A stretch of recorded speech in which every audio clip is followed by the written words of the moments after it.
5 सितंबर 2024 गुरुवार। पहला पाठ, पहला कुरिन्थियों अध्याय 3 पद संख्या 18 से 23। कोई अपने को धोखा ना दे। यदि आप लोगों में कोई अपने को संसार की दृष्टि से ज्ञानी समझता है तो वह सचमुच ज्ञानी बनने के लिए अपने को मूर्ख बना ले, क्योंकि इस संसार का ज्ञान ईश्वर की दृष्टि में मूर्खता है। धर्मग्रंथ में लिखा है, वह ज्ञानियों की उनकी चतुराई से ही फंसाता है, और प्रभु जानता है कि ज्ञानियों के तर्क वितर्क निसार है। इसलिए कोई मनुष्यों पर गर्व ना करे। सब कुछ आपका है, चाहे वह पौलुस, अपोलोस अथवा कैफस हो, संसार हो, जीवन अथवा मरण हो, भूत अथवा भविष्य हो, वह सब आपका है। परंतु आप मसीह के और मसीह ईश्वर के हैं। यह प्रभु की वाणी है। ईश्वर को धन्यवाद। संत लूकस के अनुसार आज का पवित्र सुसमाचार अध्याय 5 पद संख्या 1 से 11। एक दिन ईसा गेनेसरेत की झील के पास थे। लोग ईश्वर का वचन सुनने के लिए उन पर गिर पड़ते थे।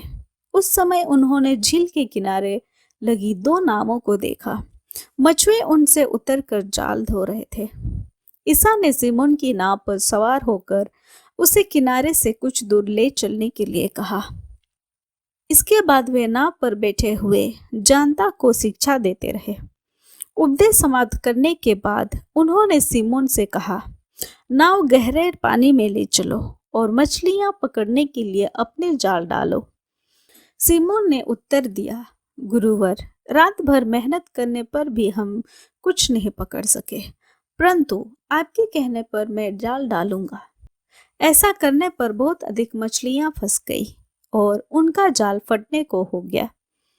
उन्होंने दूसरे नाव के अपने साथियों को इशारा किया कि वो आकर हमारी मदद करो।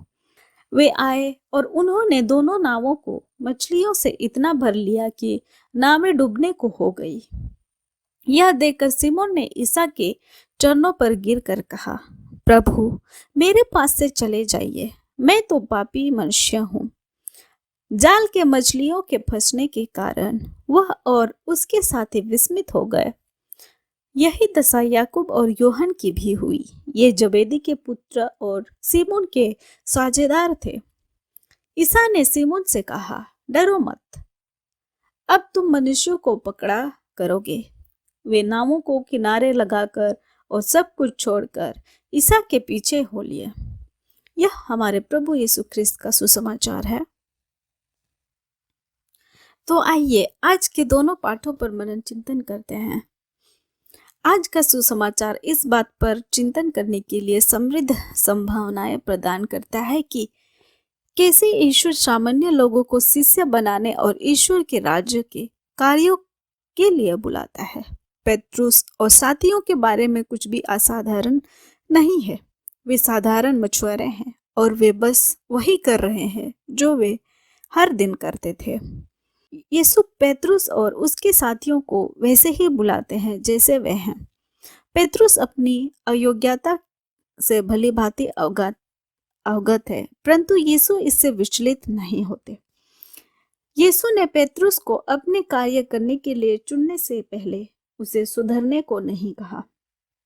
उसके बजाय यीशु उसे तथा उसके साथियों को वैसे ही अपनाते हैं जैसे वे हैं। यीशु उन्हें नहीं डरने को कहते हैं और प्रेरिताई के कार्यों को करने के एक नए मिशन के लिए उन्हें बुलाते हैं। धर्मशास्त्र में हम देखते हैं कि मानवीय पाप, असफलता और अपर्याप्तता ईश्वर की बुलाहट में कोई बाधा नहीं है। परमेश्वर परिपूर्ण लोगों को परमेश्वर का कार्य करने के लिए बुलाता है। जो लोग अपनी अयोग्यता के बारे में जानते हैं और अक्सर परमेश्वर की बुलाहट पर संदेह करते हैं और उसका विरोध करते हैं। परमेश्वर उनके आकार लेने की प्रतीक्षा नहीं करता। भगवान उन्हें वैसे ही बुलाते हैं जैसे वे हैं और फिर उन्हें वफादार सेवकों के रूप में आकार देने की काम करते हैं। हम उसकी बुलाहट को सुनने और विश्वास और नम्रता के साथ उत्तर देने के लिए बुलाए गए हैं। आराम वह करेगा। धन्यवाद। आप सभी को जय यीशु।